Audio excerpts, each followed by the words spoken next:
Ya, bueno, Entonces, en esta etapa entonces vamos a hablar de enfermedad endodóntica y periodontal, que son unos conceptos básicos porque para que tengan claro más que nada qué tipo de bacterias son lo importante saber nombres y apellidos, ¿ya? Y la clasificación. Y algunas características de ella, que ya las hemos nombrado en diagnóstico un poquito, pero que vayan viendo lo que, digamos, como la base para que después cuando escuchen nombres, tanto de paper en tercero y cuarto año y quinto año, tengan, sepan lo que es, y más que nada, cuando entren a los teóricos, o digamos la parte teórica de endodoncia y la parte teórica de periodoncia, tengan claro los tipos de bacterias que interactúan. ¿Ya? Ahí los van a hablar mucho más en específico, moléculas, qué sé yo, y la interacción, digamos, la parte inmunológica. Como definición, ¿cierto? Una enfermedad, que es una enfermedad, hay muchas definiciones, unas muy simples, otras más complejas. Esta es un diccionario médico que uso generalmente yo. Y cuando saquen definiciones, tómenlas de los diccionarios médicos. Si son definiciones ontológicas, de diccionario ontológico, pero no mezclen cosas. Pero en el fondo, no es otra cosa que, es una definición mucho más grande, pero no es otra cosa que una desviación del estado normal, ¿cierto?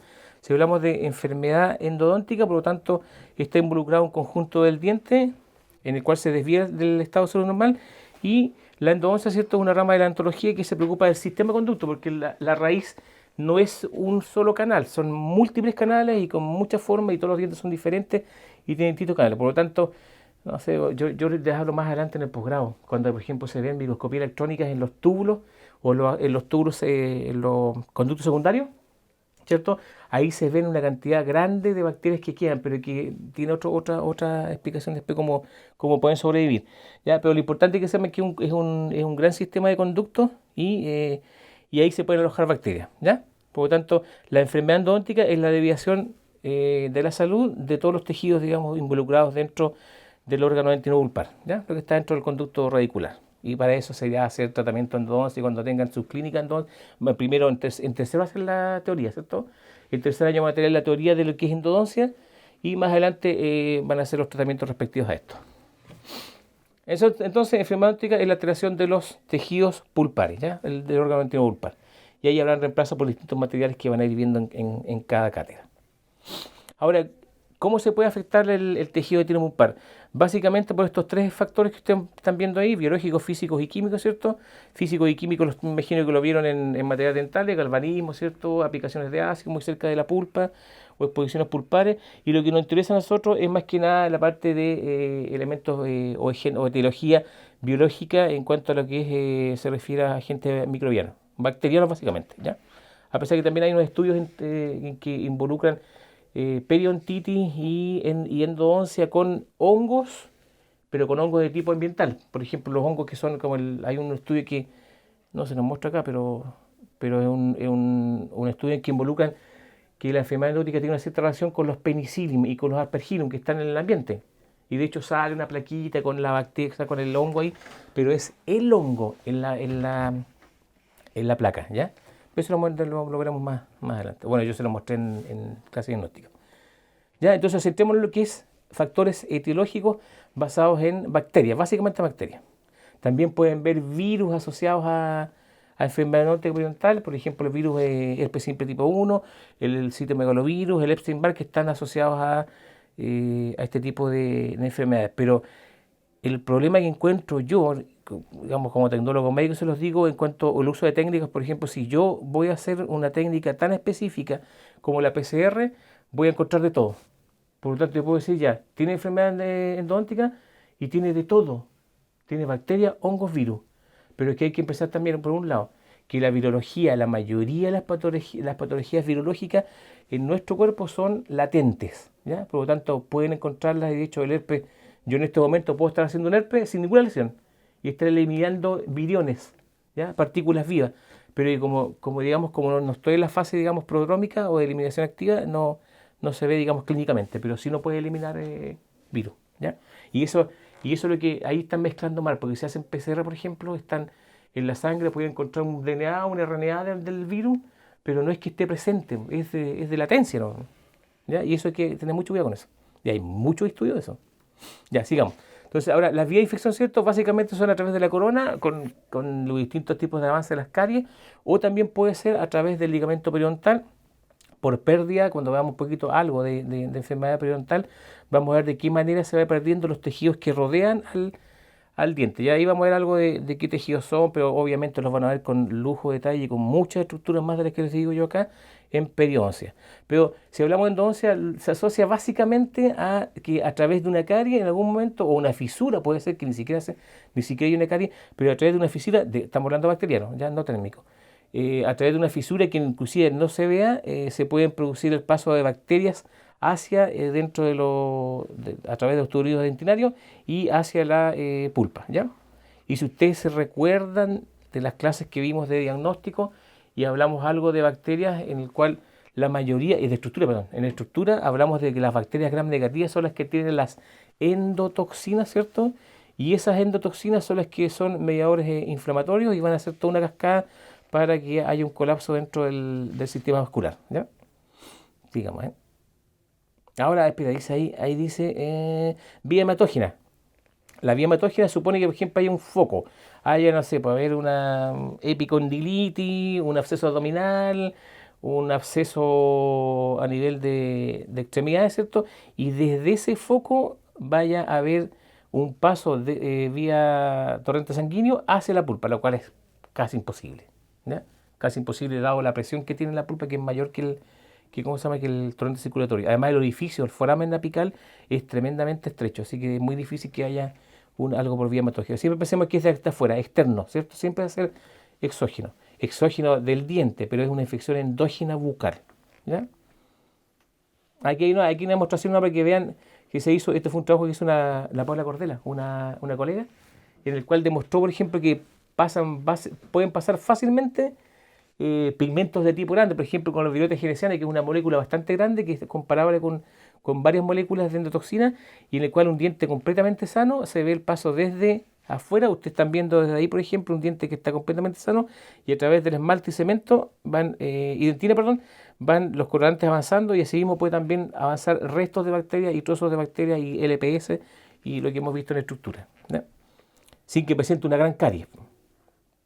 Ahora, otra vía de infección, ¿cierto? Las iatrogénicas. Ustedes ven aquí estamos viendo un diente extraído desde abajo, ¿cierto? Un molar, el cual presenta dos raíces y el cual en la zona donde se une la raíz, ¿cierto?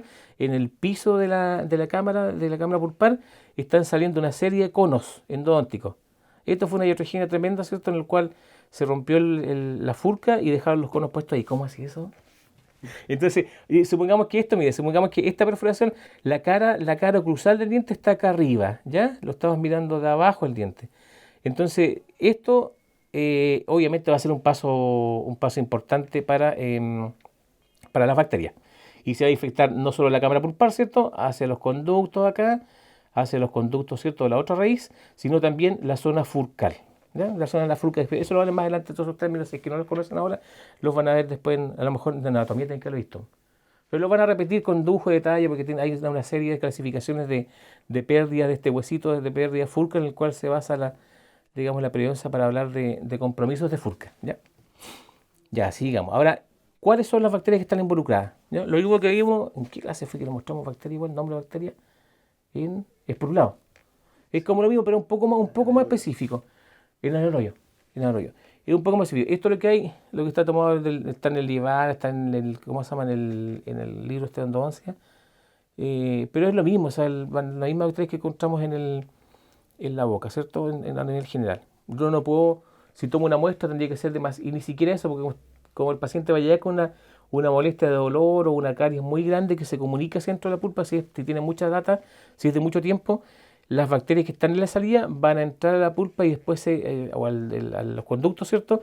Y hay una serie de sucesiones, según lo que vimos la semana pasada, a través de consumo de oxígeno, básicamente por consumo de oxígeno. Y se van a transformar, a medida que nos acercamos al ápice del diente, se van a transformar o sea, van a sobrevivir en mejor forma los anaerobios estrictos. Y más arriba van a ir quedando los facultativos y más afuera, en contacto con la saliva, ¿cierto? O con la boca, los anaerobios, o sea, los aerobios, ¿ya? ¿Qué es lo que es importante? Es importante entre comillas porque estos son estudios de endodoncia en los cuales toman la muestra, hacen los cultivos o hacen las técnicas de PCR, vamos un poquito más adelante de lo que es diagnóstico, y le dan más preponderancia a cierto tipo de bacterias. Por ejemplo, aquí la Perfiromona endodontalis, ¿cierto? Es muy importante para el endodoncista y es una de sus estrellas. aun cuando siempre hay que tener en consideración que todas las infecciones bucales son multibacterianas, ¿ya? Esto es una clasificación, digamos, de tipo académico, ¿no? ¿Ya? Para que vean más o menos, pero si ustedes se fijan, por ejemplo, los bacilos anaerobios estrictos, gram negativo, que se pueden aislar como el Fusobacterium nucleatum, se puede aislar en cualquier patología anaeróbica de la boca, sea endodóntica, sea de tejido blando, de tejido duro o periodontal, ¿ya? Lo mismo los treponemas. Ahora hay una cierta diferenciación en cual los endodoncistas cuando hacen retratamiento o cuando tienen complicaciones a nivel de ápice, ¿cierto? Cuando hay fracasos endodónticos que pueden ocurrir generalmente después de los 5 o los 10 años, que en realidad no están en un fracaso porque es lo que pudiera pasar. Pero ellos al hacer muestreo esa zona están sacando una bacteria que me parece que la tengo acá. Aquí está, esa es como la estrella de los endodoncistas. Así como vamos a ver quiénes son las estrellas de los periodoncistas, esta es la estrella de los endodoncistas. El Enterococcus fecalis, ¿cierto? O del grupo D, o Enterococcus, ¿cierto? O Streptococcus fecalis, lo mismo, ¿ya? Y en el cual ellos aíslan solamente eso, o casi en cultivo puro. ¿Pero por qué lo aíslan? Porque es un anaerobio facultativo. Y el anaerobio facultativo uno lo puede cultivar en aerobiosis, o sea, en una estufa común y corriente.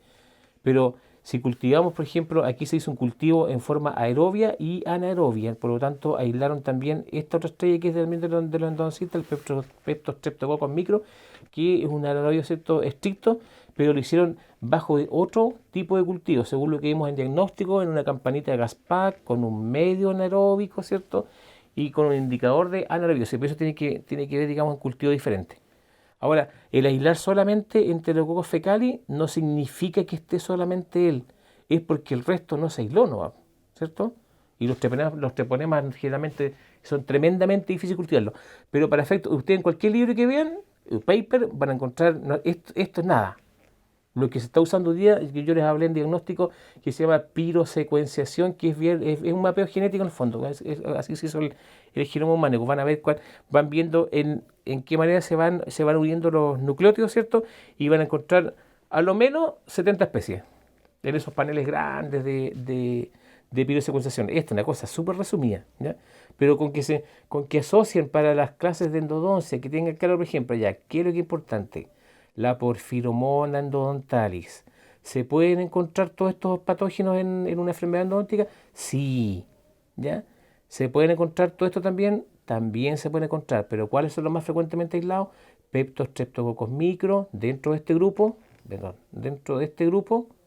y Enterococcus fecalis, que es la estrella. Eso tienen que saberlo sí o sí, ¿ya? Si les preguntan algo, Enterococcus fecalis o Streptococcus fecalis, que es lo mismo, ¿ya? Ahora, el Enterococcus fecalis viene de las fecas, pues. Es uno de los grandes pobladores ¿cómo se llama? Del intestino grueso. ¿Cómo pasa a la boca? Por contaminación, no. ¿Ya? Vamos comiendo a poquito, así, en ciertos elementos, ciertas comidas. Escherichia coli igual en Island. Escherichia coli, hay un colombiano que hace estudios de el nivel de Escherichia coli, que es la mayor bacteria de intestino delgado, de intestino grueso, y el nivel de patología periodontal, de pérdida ósea, de movilidad, de furca, un montón de cosas más. Y eso lo correlaciona con el nivel de Escherichia coli que haya. Están ahí, pues también nos vamos contaminando y vamos comiendo. Es bien asquerosa la microbiología. Vamos comiendo un poquito de fecas nuestras, o del cocinero del Hyatt, o del cocinero del Sheraton, o del cocinero del que vende el carrito, los hot dogs el fin de semana por el carrete, o del, no sé, pues el mercado cardonal, de todo vamos haciendo una mezcla, ¿ya? Y si no somos muy higiénicos de nosotros mismos. Pero básicamente, esas son las bacterias la que está con rojo, se le dice así al profesor, para que ustedes eso lo asocien más o menos a enfermedad endodóntica, ¿ya? Y se circunscribe, obviamente, solamente a la zona del conducto. Después vamos a ver otras lesiones que hay más adelante en base a problemas, digamos, endoperidontales que se comunican por dos vías. Ahora, ¿de qué depende? ¿Cierto? ¿Cuáles son los mecanismos patogénicos de la enfermedad endodóntica? Primero, la invasión de las bacterias, ¿cierto? Las bacterias móviles, algunas tienen flagelos, ¿cierto? Y son más rápidas de colonizar.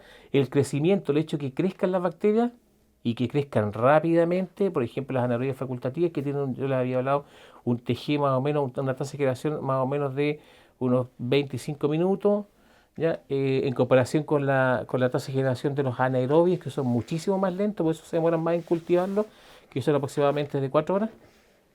pero dependiendo del crecimiento, por presión, van avanzando igual. La endocitosis, ¿cierto? Los macrófagos son capaces de ingerir bacterias y algunas son resistentes a la acción macrofágica y cuando hay un colapso vascular dentro de la pulpa, el macrófago también se ve afectado y libera estas bacterias, ¿ya? Ahora, la evasión, las bacterias que son capaces de evadir otro factor patogénico, la defensa de los hospederos, están dados por ¿cuál? Por la cápsula, ¿cierto? La cápsula dice EF, Enterococcus faecalis. El Enterococcus faecalis, uno de los factores o mecanismos patogénicos, está en cápsula, y su cápsula es una cápsula proteica en la cual esconde, ¿cierto? Esconde todos los determinantes antigénicos propios de la bacteria, que si estuvieran descubiertos, el sistema inmunológico los detectaría inmediatamente como extraños y había una destrucción, digamos, vía complemento o vía fagocitosis, ¿ya? Las proteasas. Las bacterias son capaces de producir proteasas, ¿cierto? Y las proteasas no son otra cosa que enzimas que son capaces de destruir proteínas. Básicamente, ¿cuáles? Las proteínas que están contenidas en el suero, ¿cierto? Pero básicamente los anticuerpos. Las proteasas se encargan de romper anticuerpos. ¿Cuáles son los primarios que rompen las bacterias? Son los IgA, que son las hemoglobinas. La IgA, ¿cierto? Con un subíndice S, que no significa salival, significa de secreción, ¿cierto? IgA secretoria, que está presente en todas las secreciones del cuerpo, bronquiales, vaginales, dentro de la boca también, ¿cierto? Y son las que son como las inmunidades inespecíficas y son las primeras encargadas de neutralizar el paso de esta bacteria. Ahora, si la bacteria es capaz de romper perdón, es capaz de romper ese anticuerpo, obviamente va a tener otro elemento para seguir avanzando y provocando su infección. ¿Quiénes producen eso? Prevotella y porfiromonas. Ya la vamos a ver más adelante, pero eso asociado más que nada a enfermedad endodóntica. Ahora, la resistencia a anticuerpos también son capaces de romper todos los componentes de la cascada del complemento. El complemento es una cascada proteica parecida a la cascada de coagulación y que la finalidad es formar un complejo pequeñito, muy pequeñito, que es en el fondo un hexágono, ¿cierto? Un hexágono que se intercala en la membrana de las bacterias y las rompe. Yo ya les abrí eso ya algo en estructura. Y se llama, ese tubito se llama complejo ataque de membrana o MAC en inglés. Sigamos. Las bacterias poseen toxinas, ¿cierto? En este caso no es que se cree, también algunas segregan toxinas, vamos a ver más adelante. Pero esa toxina no es como la toxina del tétano que nos mataría inmediatamente, sino que son endotoxinas, o el LPS, ¿cierto? Que es capaz de producir un aumento de la interleuquina, y esas interleuquinas son capaces de estimular los osteoclastos, y obviamente los osteoclastos van a provocar una digamos, destrucción ósea. Lo mismo ocurre, y así van a ver rizálisis, ¿cierto? Endorrizálisis, y van a ver después en radiología, imagino que les mostrarán algunas imágenes de cómo se ve una endorrizálisis o una absorción de la dentina, ¿ya? Dentro de la raíz. Lo mismo ocurre en enfermedad periodontal. Las mismas toxinas que están presentes en los bacilos gram negativos, ¿cierto? Van a provocar una osteoclasa y con eso van a promover la movilidad del diente, ¿cierto? Menos anclaje, movilidad y finalmente pérdida. La gran batería de enzimas, en realidad, las bacterias que, por ejemplo, Enterococcus faecalis y Porphyromonas odontalis, no tienen tanta cantidad de enzimas como las bacterias que están involucradas o que se aíslan con mayor frecuencia en la enfermedad periodontal. Hay dos, por nombrar algunas, ¿cierto? La colagenasa, que obviamente va a ayudar a que se destruya todo el colágeno. La bacteria es la que produce colagenasa y destruye el colágeno dentro del órgano dentino pulpar, y de esa manera va avanzando, ¿ya? Una fibrinolicina también es importante en las bacterias, porque cuando se rompe el tejido dentino pulpar, ¿cierto? En la zona, digamos, vasculares, se produce la cascada de coagulación, microcoágulos, y por lo tanto con eso la bacteria no puede nadar a través de un coágulo, y por eso presentan estas fibrinolicinas que van a destruir la malla de fibrina, que es el principal componente de un coágulo, ¿ya? Junto con los glóbulos rojos y los elementos que queden del sangrado. Otro mecanismo, pero este es inherente, digamos, del tipo de la carga bacteriana. El hecho de que haya mayor cantidad de bacterias hará que obviamente haya una posibilidad mayor de hacer enfermedad. Si son pocas bacterias, lo más probable es que se pueda recuperar, digamos, el elemento dentino pulpar por órgano intestinal y si son muchas y dependiendo de la calidad y cantidad de bacterias, van a presentar la enfermedad endodóntica o enfermedad periodontal, ¿cierto? Y también obviamente cada bacteria asociada a las enzimas que tenga y eso básicamente. Y obviamente el tiempo es un elemento muy importante, el contacto entre la gente y el blanco, ¿cierto? Es muy importante para que se produzca este tipo de enfermedad. Y así actúan todo lo que acabamos de ver anteriormente. Y la inmunocompetencia en pacientes que están con inmunocompromiso, pacientes diabéticos, a lo mejor yo he visto pacientes diabéticos con 350, ni un drama. ¿Ya? Un diabético más descompensado, crónico, tendrán que verlo bien, digamos, controlarlo bien, ¿cierto? Y hacer una anamnesis, que me imagino ya le han visto bastante anamnesis, cómo cicatriza usted, sangra mucho, no sangra mucho, ha tenido otra cirugía, ¿cierto? Etcétera. Pero el hecho de que un paciente tenga alterado el sistema inmune, como el caso de los diabéticos descompensados, en ellos hay que tener, digamos, cuidado con eso. Ahora, los pacientes con VIH hay que tener muchísimo cuidado. Los pacientes con leucemia, muchísimo cuidado. ¿Ya? Y todo lo que tenga que ver con inmunocompromiso, ¿no? Me parece que esto es casi... Y obviamente, bueno, ahí está lo mismo en realidad, está lo mismo de otra forma. La población tenga mucho cuidado cuando vean a sus pacientes, las poblaciones de riesgo. Esto es para cuando ustedes van a hacer un tratamiento de conducto, que a ver, cuando hay un problema en el órgano anterior hay que sacarlo, ¿cierto? Para reemplazarlo, porque si no queda una anoxia ahí que se puede perpetuar y puede llegar, eso sí se puede llegar a diseminar hacia otras zonas del cuerpo, como vimos en la clase de infecciones diseminadas del territorio maxilofacial. Por lo tanto, tienen que tener mucho cuidado los que hagan endodoncia de pregrado, no de posgrado, ¿cierto? No hay que hacer las cosas que no les enseñan. Tener mucho cuidado en pacientes que tengan cierto grado de inmunocompromiso, ¿ya? O inmunodeficiencia.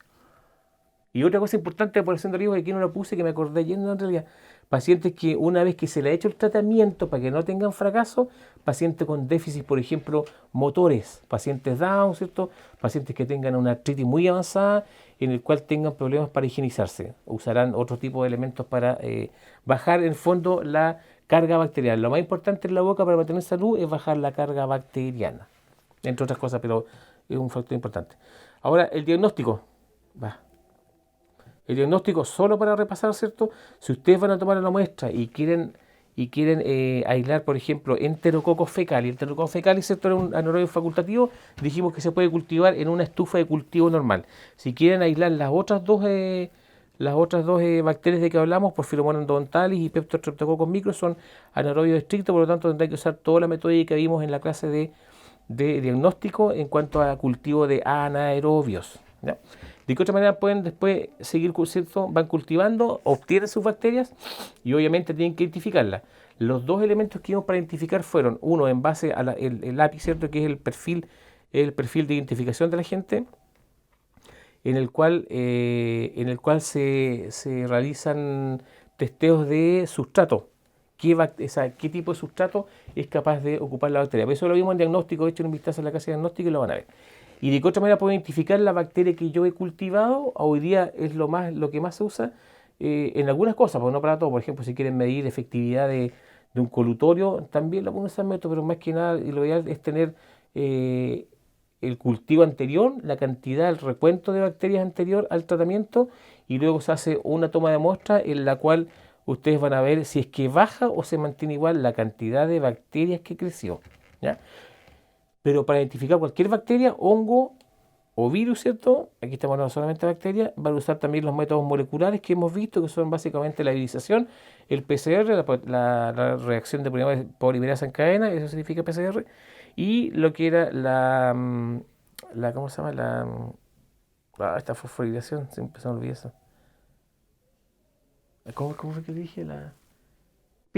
La pirosecuenciación, que tiene que ver con la liberación de fosfato cada vez que se une una base nitrogenada a una secuencia desconocida. Perdón. Ya, entonces, y finalmente, si se va a hacer un cultivo, ¿cierto? Como en diagnóstico, como todos los diagnósticos, y lo mismo se hacen los colegas médicos, ¿cierto? Al final se puede hacer un antibiograma, pero aquí vamos a hacer un antibiograma de cada bacteria. No se puede hacer un antibiograma de una mezcla de bacterias, ¿ya? Para que sepamos, el enterococo es resistente o sensible a tal cosa. La Porphyromonas lo mismo, y todos los, digamos, las bacterias, digamos, tienen un perfil de resistencia. en la medicina es, entre comillas, un poquito más fácil porque es monomicrobiano. Entonces tiene una enfermedad, una bacteria, una identificación y un antigrama. Pero siempre monomicrobiano. Porque si no tú estás mezclando cosas, no sabes quién va a ser resistente a penicilina y cuál no. Se mezcla todo. Ya. Vamos ahora con un pequeño repaso de la enfermedad periodontal. ¿Un break? ¿Cierto? ¿Un break? Ya. Ahora, Vaya a un tomar, break. vaya a tomar cafecito. Tienen, a ver, ¿qué hora es? ¿Ah? Son las 13:53 hasta las 10:30 de la noche. ¿Ya? Y seguimos como a las 11:15 por ahí.